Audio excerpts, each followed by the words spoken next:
Nagsuntukan ang isang barker at isang konduktor ng modern jeep sa labas ng isang mall sa Iloilo City. Pati ang iba pang barker, nakisuntok na sa konduktor. Ayon sa kooperatiba ng modern jeep, tutol daw ang mga barker na kumuha ng mga pasahero ang mga modern jeep sa lugar kaya nagkainitan. Wala pa ibinibigay na pahayag ang konduktor. Magsasampa na reklamong kooperatiba sa mga barker. Sinisika pa naming makunan sila ng pahayag. Bisadong paulit-ulit na pagbabayad ng isang lalaki ng peking pera sa Taguig. Ang suspect nagpakilala pa umunong tauhan ng Philippine Army. Nakatutok si Bon Aquino. Hulyo ng unang nabiktima ang tindahang ito sa Barangay Fort Bonifacio, Taguig matapos bumili ng suspect na si Kevin Johnson Shaw ng isang kahang sigarilyo. Pag-alis ng suspect, tsaka na lang daw natuklasan ng tindera na peke ang 1,000 pisong ibinayad sa kanila. Nasuklian pa ito ng 820 pesos. Noong Martes, bumalik daw ang suspect pero sa pagkakataong ito, agad daw natukoy ng tindera ang peking 1,000 na binabayad niya. Nakadikit to sa tindahan ni binangga ng cashier dyan. Parehas yung serial number. Bumalik na naman daw ang suspect kagabi.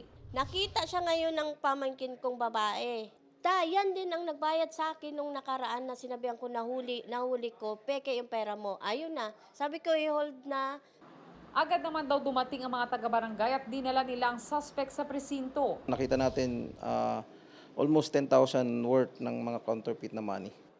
Ang mga peking pera, play money pala. Naghabal ako, sir, tapos pumunta ako doon sa sabungan. Tapos nung yung tao na yun na sinakay ko pang nagpahatid sa Pasig, sir, binigay din niya sa akin yan. Nakumpiska rin ng mga pulis ang peking AFP ID ng suspect. Iba ang pangalan pero litrato ng suspect ang nakalagay dito. Positive yung information ng namatay na yung nasa ID. Ayan po, ma'am, souvenir po yan ng classmate ko, ma'am. Picture mo yung nakalagay. Magkamukha kasi kami noon, ma'am. Nang arestuhin, nagpakilala raw ito bilang miyembro ng Philippine Army. Pero nang i-validate ng mga pulis, dismissed ito sa serbisyo. Maharap ang suspect sa mga reklamong illegal possession and use of false treasury or banknotes and other instruments of credit at usurpation of authority. Para sa GMA Integrated News, Von Aquino, nakatutok, 24 oras.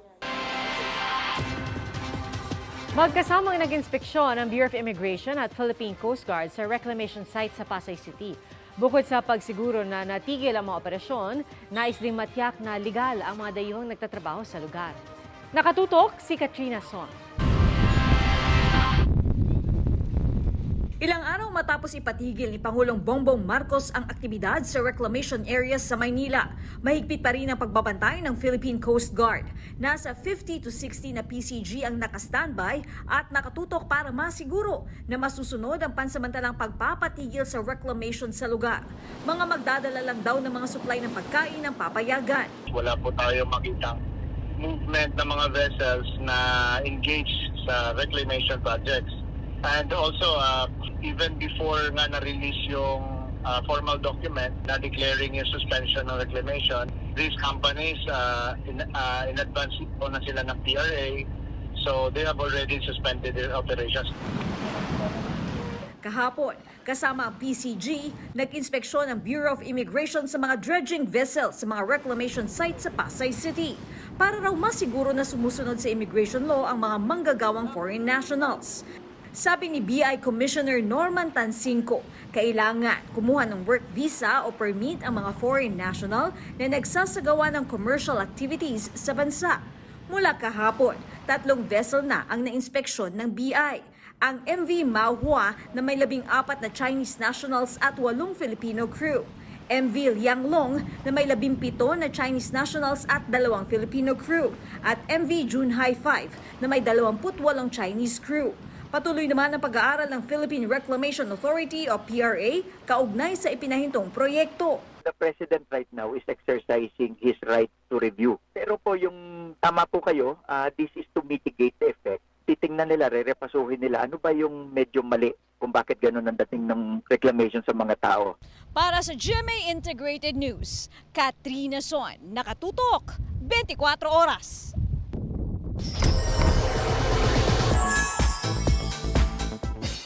Youthful, simple, and elegant. Puro ganyan ang comments ng netizens sa trending dancing TikTok video ni Marian Rivera na nagse-celebrate ng kanyang karawan ngayong araw.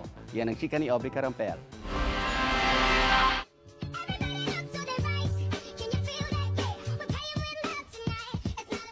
Slay kung slay si primetime queen Marian Rivera sa kanyang entry sa Price Tag TikTok Challenge.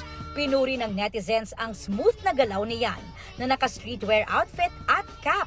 Trending ang video na yan ni Marian na pinost niya on the eve of her birthday at may more than 30 million views na. Bumuhos din ang birthday greetings para sa 39th birthday ni Marian. Sabi ng kanyang mister na si Ding Dong Dantes, every moment with Yan daw ay isang graceful dance that never misses a beat. Shinare din ni Dong ang isang video ni Zia na kumakanta sa birthday celebration ni Yan kanina. May family portrait ding regalo sa kanya ang isa sa kanyang close friend na si Bubay.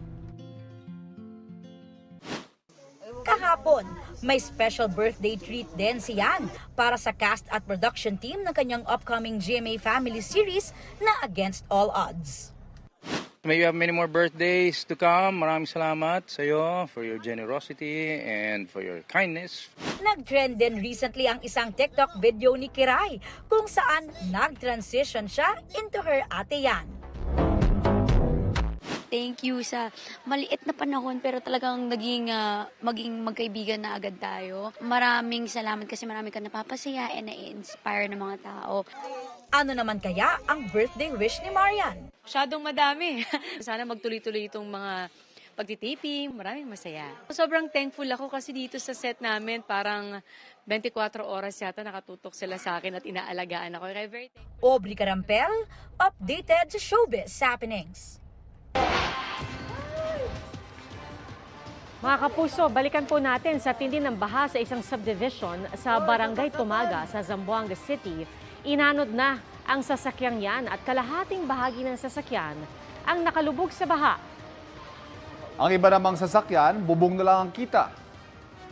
Umapaw raw po ang tubig sa ilog sa lugar dahil sa mga pagulan, dulot ng habagat.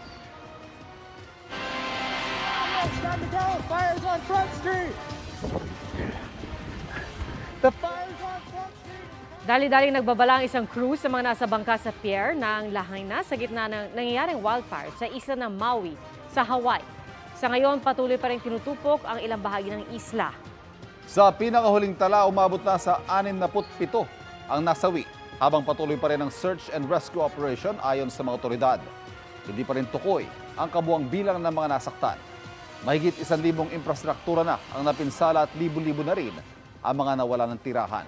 Paiimbestigahan naman daw ng gobernador ng Hawaii ang insidente, lalo't may mga emergency siren sa isla, pero hindi raw ito tumunog nung nagkaroon ng sunog.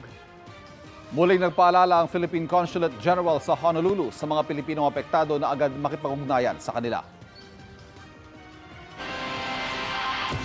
Ang sinapit ng sanggol na isinilid sa sako sa Basilan at ang magkapatid na naaksidente sa Aklan.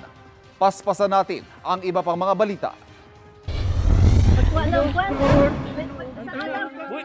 Babaeng sanggol natagpuan sa sako sa isang bakanting lote sa Isabela, Basilan. Nadala pa siya sa ospital pero nasawi rin kalaunan. Patuloy na inaalam kung sino ang nag-iwan sa sanggol pero may persons of interest na raw ang pulisya. Mag-ama sa Pangasinan natagpo ang patay sa barracks ng pinagtatrabahuhang construction site.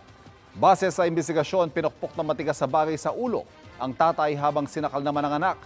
Posibleng pagnanakaw umano ang motibo sa krimen. Tukoy na raw ng mga pulis ang suspect at nagsasagawa na ng manhunt operation. Iniimbestigahan din kung hinalay ang bata. Magkapatid patay matapos sumalpok ang sinasakyang motorsiklo sa isa pang motorsiklo sa Aklan. Base sa investigasyon ng pulisya, ng aga umano ng linya ang dalawa at sumalpok sa isa pang motorsiklo. Dinala pa sa ospital ang mga biktima pero hindi na umabot ng buhay. Ayon sa kapatid ng mga nasawi, nakainom ang mga biktima. Iligal na abentahan ang krudo o bistado sa Calaca, Batangas. Ang krudo hinihigop mula sa isang fuel tanker. Mismo ang driver daw ng tanker ang nagbebenta sa mga ito. Dalawang buwibili umano ang naaresto habang kasalukuyang pang tinutugis ang nakatakas na driver. Inaprubahan na ni Pangulong Bongbong Marcos ang National Security Policy o NSP 2023 to 2028. Layo nito magkaroon ng independent foreign policy ang Pilipinas. Nakabate rin daw ito sa pananaw ni Marcos sa pagkakaroon ng malaya, ligtas at payapang bansa. Sa ilalim ng Executive Order No. 37, inaatasan ng lahat ng ahensya ng gobyerno, kasama ang mga government-owned and controlled corporation na GOCC at mga LGU na gamitin ang naturang polisiya. At kabilang dyan ang pagbalangkas at pagpapatupad ng kanilang mga estratehiya at programang may kinalaman sa seguridad. Hinikayat din ang pagpapatupad ng NSP sa lahat ng sektor.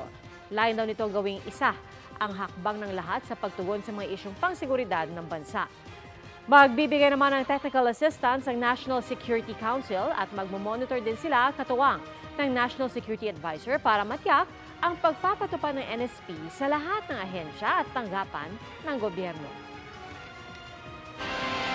Hinikayat ni Senador Raffy Tulfo ang agarang pagpapatupad ng resolusyon nagbabawal sa National Grid Corporation of the Philippines o NGCP na ipasa sa mga consumer ang 3% franchise tax nito. Katumbas ito ng nasa 1 sentimo kada kilowatt-hour na bawas singil sa bill ng consumers. Ayon kay Senador Tulfo, dapat maipatupad ito agad para hindi na pasanin ng consumers ang tax na hindi naman dapat nila binabayaran.